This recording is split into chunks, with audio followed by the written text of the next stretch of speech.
Very excited to have returning to the show, catcher in the Toronto Blue Jays organization, finishing the season with the New Hampshire Fisher Cats, Zach Britton. Welcome back to the Walk-Off, man. Thanks so much for taking the time. Yeah, no problem. Honored to be here again. Well, to start with, my dude, congrats are in order here on a heck of an Arizona Fall League season. You played in the Fall Stars game. You were at the top of the batting average in the league. Very nicely done, buddy.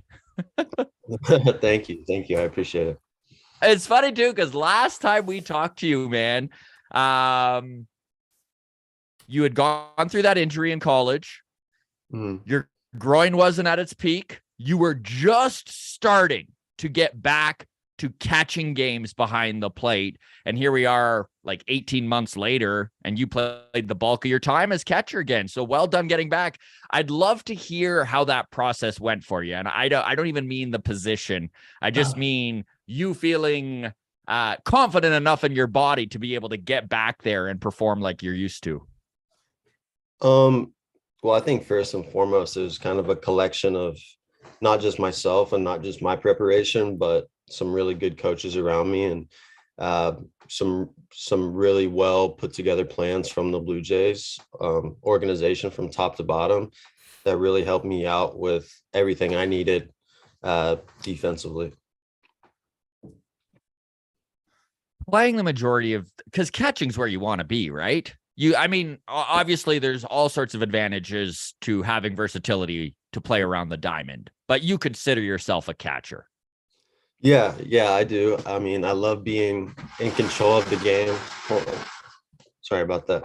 Yeah, I love being in control of the game, being able to call every pitch, working with the pitcher to get guys out. I mean, for me, that's one of my favorite parts of the game. But like you said, I love having the versatility too, to be able to go play other positions on the second game of a doubleheader, or nobody's really catching 6 games a week anymore. Yeah. With as the season as long as it is, and as many games in a row as you play, it's hard to catch every single game. So having that extra versatility where you can go out and play other positions as well as catch is a huge feather in my back pocket.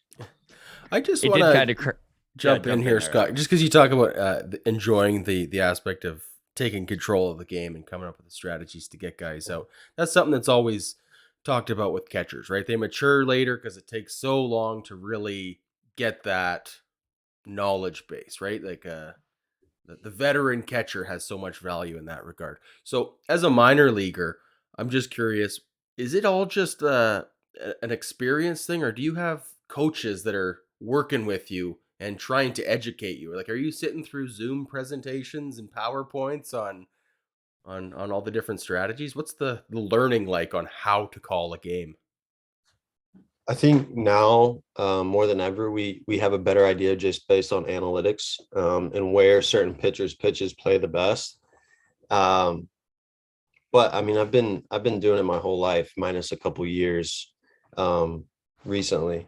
So I have a good feel of what to call, when to call it, what hitters are looking for. And I'm obviously a hitter too. So I'm thinking like a hitter when I'm behind the plate. So that's what helps me out a lot back there. And that's honestly been one of the easiest transitions, is just being back there, being able to call the game effectively and give my pitchers the best chance to win. Does having a deep relationship with your pitchers make a big difference when you know, like, okay, I can call for the slider here because I know what this guy's slider is going to, like this pitcher in particular, this is what's going to be best for him? Yeah, for sure. And there's obviously times where we disagree, and that's great. But there's times also where I'll call the same pitch 4 times in a row and he's shaking me off, and I'm calling it. And then we get a weak ground out to the third baseman or something. Pitcher and I kind of look at each other and be like, all right, yeah. All right. Nice. Yeah, there's always times where that happens. But yeah, the relationship with the pitchers is everything. Okay. I'm going to age myself here, and I'm just curious, but so I went to college. for radio and television arts. This was like 18 years ago. And I remember that my semester was the last class that they actually taught how to edit reel to reel. So before everything was digitized, it was all on the big reels, and you actually had to get the tape out and splice stuff together, right? Yeah. But even as they taught us this, they were literally like, you're never going to use this. This is an obsolete thing you're learning. I'm curious with RoboUmps coming up here and the fact that it will take such a valued skill of framing out of the game. Is this something that is still kind of focused on as a catcher and within the organization? Or is this something that the organization's also like, listen, you should know this, but also you're probably not going to ever need to use it by the time you get to the bigs? No, receiving is definitely the number one thing that all catchers work on, just simply based on how many pitches a game that you catch, compared to how many you block, and then compared to how many you throw, the receiving number is way higher, right? You're probably catching 200, 250 pitches a game, whatever it may be, maybe less, but depending on the game, obviously. But yeah, that's the number one thing we work on, how to receive correctly, how to make sure the umpire is getting a good look at each pitch thrown and just making everything that's close look like a strike. I got a kick out of on Twitter there. You have a pinned tweet right now where you hit a walk-off winning home run in May, and minor league baseball tweeted out, outfield prospect with the Blue Jays wins the game, and your response was, I'm a catcher. I just love that. Yeah, I caught some flack for that, but yeah. That's hilarious. You got some flack for that. Yeah. Yeah. Well, I mean, you're still playing in the outfield. I mean, yeah. You got the most of your reps at the Arizona Fall League. We're almost all outfield, right? Yeah. Yeah. Yeah. I just, I wanted to throw that in there, make sure they know. So out of curiosity, again, you just had in a stellar offensive Arizona Fall League. And when you're as dialed in as you were at the plate there, I'm kind of curious what your mindset is like when you go to the plate. I mean, you finished the season hitting over 400. I'm guessing a lot of it was not overthinking it when you stepped into the batter box. Yeah. I mean, I was definitely trying to do my best to keep it simple in everything I was doing. My thought from the beginning of the Fall League was the zone smaller, right? It's a big league zone. So I'm just gonna swing at pitches in the zone. So I don't know how many pitches I chased, but it wasn't many. My goal was I love that little confidence. I don't know how many I chased, but it wasn't many.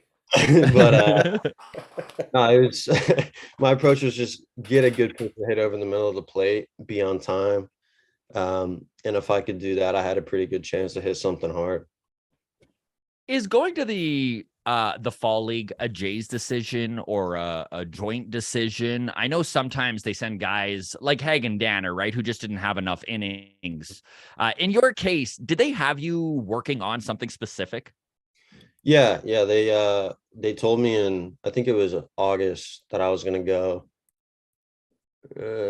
Probably August that I was going to go. And then they just told me they wanted to give me some reps in the outfield and just give me more at bats because I missed a couple weeks during the season with the hamstring injury.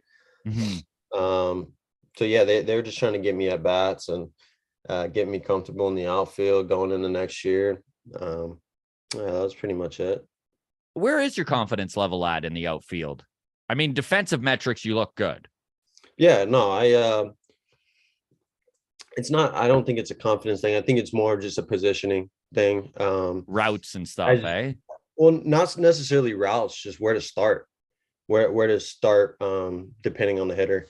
So that was kind of something I was playing around with, being able to play a little bit more in the gap towards the line, more shallow than normal. I was kind of just, figuring out where I needed to play with certain guys hitting and certain types of hitters. And that was the biggest thing I was focused on. Making accurate, strong throws, throwing decisions, everything. I was really, really focused on just working to be as good of a defender in the outfield as I could be. Does your pregame preparation change whether you're going to be a catcher for that game or an outfielder? Like, are you stretching differently or any of that stuff?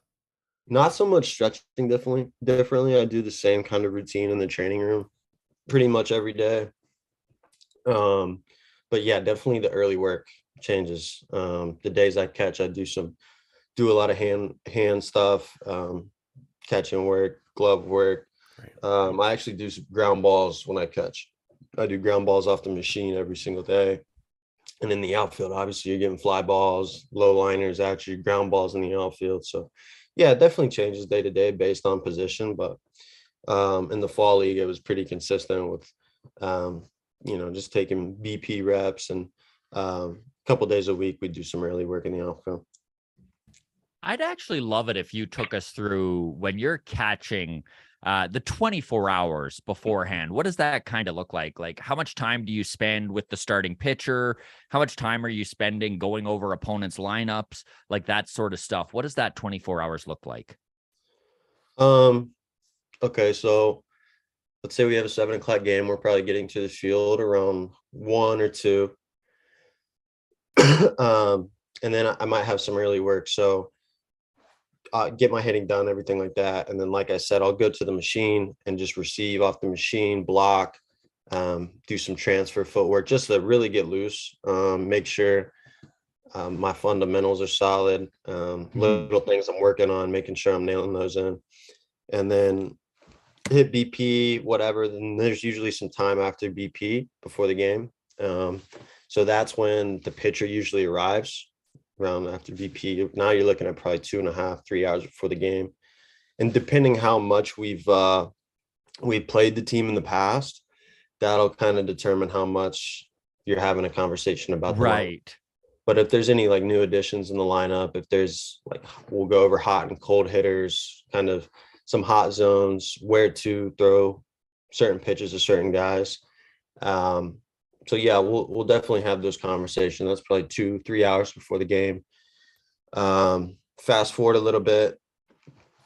We might have a meeting, just a quick meeting at the beginning of each series on who their runners are. So what guys we got to be a little quicker to the plate with, so on and so forth. And then as we get closer to the game, go out with one of the coaches. I'll do my pregame routine, which is just, again, some receiving, some blocking, some transfer work, and then pitcher comes out, we throw, have our bullpen session, and then as we're walking in, that's kind of when we kind of nail down the final things we need to remember. And then throughout the game, we're just working together on all the things that we had talked about beforehand. That's great. Thank you. Appreciate that. Go ahead, Adam. Yeah, I don't know how much I nailed down the details for you, but no, that's great. One thing that stood out to me is you talk about, when you're working on your footwork, getting loose, getting everything ready for the day.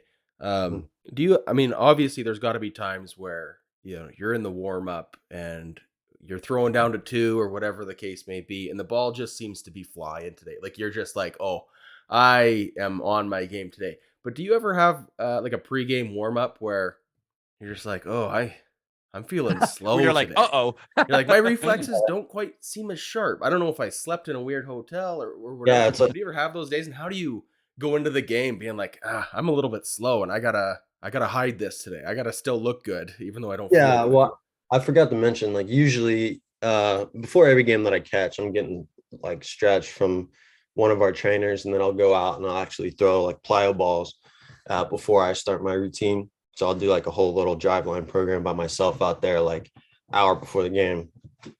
So yeah, there's definitely times where you like lift your arm, you go to throw and you can't really lift your arm.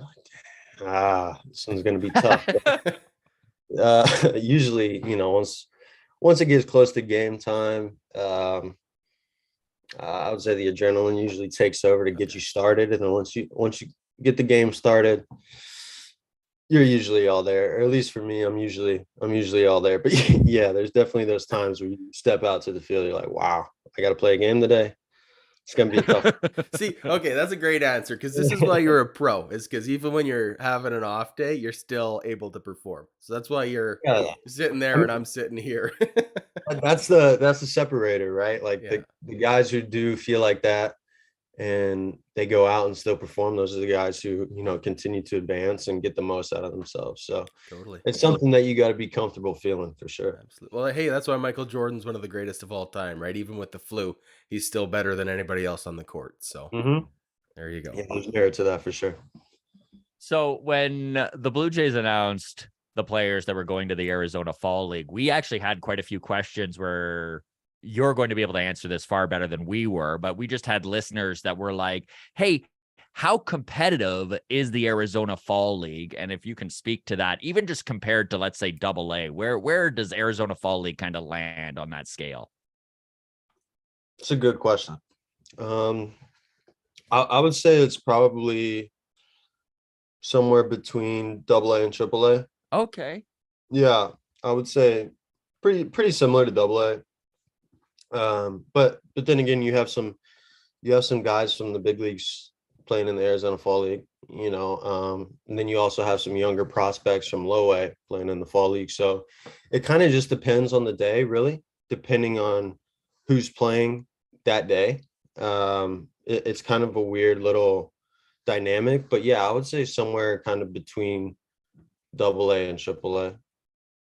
We will get back to questions for you, but there's actually another question I want you to answer here that listeners have asked that maybe you can talk a little bit more to. So the movie Major League, we do these movie reviews in the off-season baseball movies, right? And in Major League, Jake Taylor, the catcher, he's always John behind the plate, right? Talking with the hitters.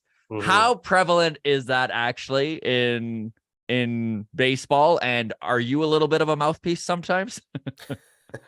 No, not in the way that like I'm talking crap or trying to distract a guy ever. No. But I've played the game for so long against so many guys that I'm still playing against from a younger age that like when a guy that I played against or with, right, you can bust his balls a bit. Yeah, of course we're going to be talking to each other when I'm up there. And then when one of my buddies are catching, it's the same thing. He's talking to me when I'm up there and we're having a good time. You have to in baseball. It's such a long season. It's such a long span of time where you're playing every day. You have to have fun with it. Yeah, for sure. First base is probably the same thing. Like whatever you get to first and the guy. Yeah. For sure. Yeah. Even if I don't. Yeah. Even if I don't. Hey, yeah. Love what's it. What's up, man? How you doing? Yeah. Every time we're trying to have a good time out there for sure.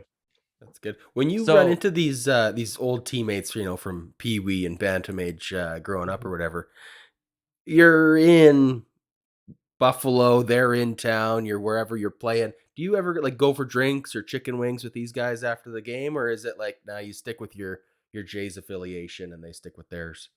Yeah, I mean, for the most part, you're around the same guys every day, right? So anytime you have an opportunity to go eat with one of your buddies from when you guys played high school travel ball together, or when you guys played travel ball as a young kid together, or college teammate, yeah, you're gonna take that up. Or even if it's golf or going to a diner before the game, whatever it is. Yeah, for sure. Try to take advantage of that. How's your golf game coming along, Zach? I know last time we talked, you were a little bit newer to it. Are you holding your own there with on the links? I'm trying to think of when we talked last. It was spring training last year, right? Yeah. Oh yeah. Since then, I got pretty good. I was shooting like low 80s. Hey, wow. Yeah. Well, I got like pretty severely addicted to it for a while. Last we talked, you're like, I'm just trying to break 100. I worked for you. Yeah, I worked really hard at it, and then after I got pretty good, I was like, okay, I'm kind of wasting some time here. Let me reel it back in. I only play once in a while, so I haven't played in like probably 2 months. But I'm pretty good now.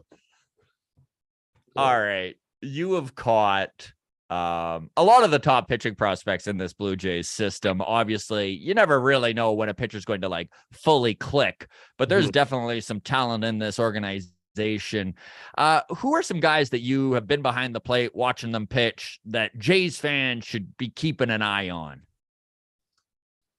Oof, that's a tough question. There's a lot. Well, the alternative is, who are some guys Jays don't need to know about? So that's the tough question. We won't make you answer today. We won't make you answer that one. So that's a tougher question. Zulu, definitely. Zuleta, for sure. He's got electric stuff. I remember the first time I warmed up with him, I was like, he threw me like the first ball, he was like 60 feet away. I was like, oh, kind of got on me. It kind of caught me, and I was like, okay, I gotta be ready for this. And he was like 98 to 102 his first time. Wow. It was insane. Yeah, in Vancouver. And then Ricky Tiedemann, special. He's got special stuff. Sim Robers, special stuff. Really good kid. Very, very pitcherish. What does very pitcherish mean? Oh, he can throw 4 pitches for a strike. He understands his strengths and his weaknesses really well, especially for a young guy. Because he's not overly a velo guy, right? He's more the fact that he has that amount of pitches. Right, and he can throw all for strikes. He knows where to start pitches to get guys to swing and miss. Yeah, he can really pitch, and I think velo will come as he gets older and stronger and more mature. But Chad Dallas is another guy. Adam Kloffenstein, Paxton Schultz, guys who can really pitch. Yeah, the list goes on and on. There's some really good young pitchers in our system the guys should be excited about. Right on. Out of curiosity, buddy, when you got the call up to AA midseason, how did the team let you know? Did you kind of see it coming? Yeah. I had a pretty good idea that it was going to come pretty soon, after the All-Star break, or right at the All-Star break. And we were playing a Sunday game against the Diamondbacks affiliate in Vancouver. I think it was like the 7th or 8th inning. Brent LaValle, manager in Vancouver, he comes up to me after the inning. He's like, "Hey, you're done." I was like, "Why? Like, what's going on?" He's like, "You just got called up." So he told me. Oh, they did it mid-game. Yeah, he told me in like the 8th inning of the game. They took me out, and then I was there for the All-Star break for 2 or 3 days, and then headed to New Hampshire the first day back after the All-Star break.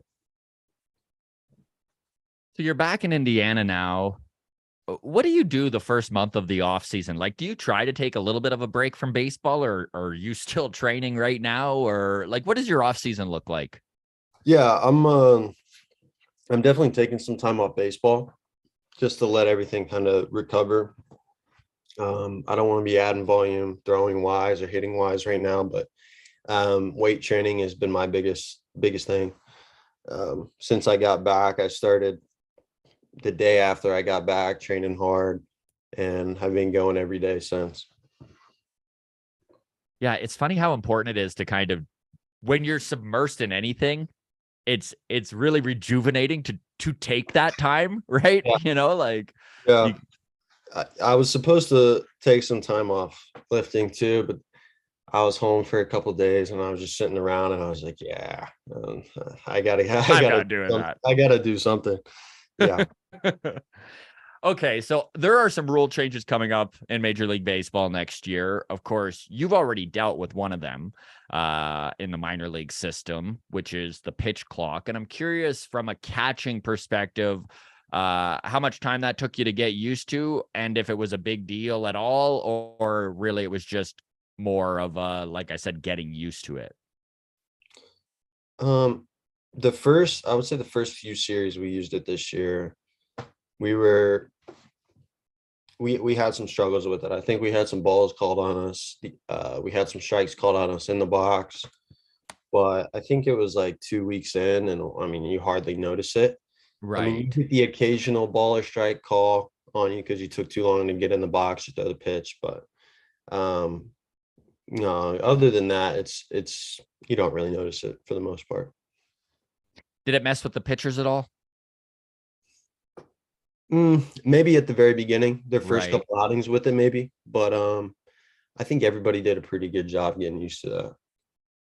And it's not too far off of what the normal speed of the game has been. Now you obviously have those guys that take forever and they're just slower, right? So it makes a little bit of a difference there, but the time difference between not having the pitch clock and having the pitch clock is very, very marginal, I would say. Very, very similar. I imagine when any new wrinkle gets added, like a pitch clock, just the awareness of the pitch clock is a bigger impact on them than the actual time limit itself. Just like in the back of their head, like, am I running out of time? Do I got to hurry myself up here? Meanwhile, they had loads of time still. Like for me as a hitter is where I think it's made the most difference. Like hitters, like they like to step out, adjust the gloves, kick off their cleats with their bat, whatever it is. And like, I don't know how many times umpires like, hey, we got a second left. Get in the box. And I'm like, man, I'm in here. You know what I mean? Like, so I've definitely noticed that where your guys are like, hey, get ready. Like, you're going to get a strike. 9 seconds. I'm like, so yeah, that I definitely noticed. But pitching wise, it's you still have a pretty good amount of time. You got that complex in Dunedin down? I know last time we spoke, you were getting lost still. Yeah, I got it down now. Yeah, I got it down. I've been there enough now. Honestly, Zach, it has been so awesome to watch you progress up the ranks here over the last 18 months since we last talked to you. And obviously all the best. We'll end on one last question that's not really baseball related here, but are you watching anything these days? You got some TV on the go now that you're not playing baseball every day? Yeah, during the season I watch a lot. Right now, right, I guess because you're in hotel rooms and stuff, eh? So yeah, and you're on the bus and so I usually do most of my TV watching during the season, but Yellowstone for me is nice. Huge. Yeah, and I'm a big Duke basketball fan, so I've been watching Duke basketball, some Yellowstone. So, well, what do you watch during the season then? What's a hidden gem that because we got a lot of listeners that are no ball to watch right now, so they got to fill their schedule 3 hours a day. What can they watch? Peaky Blinders, if you haven't seen it, it's a must watch. All right. House of Cards, Breaking Bad. The list goes on and on. I have hundreds that I've watched that some aren't too good, some I recommend. Right, yeah, it's funny because I loved Yellowstone too, because it's just like it's Cowboys Sopranos pretty much. Like it's like it's pretty interesting for sure.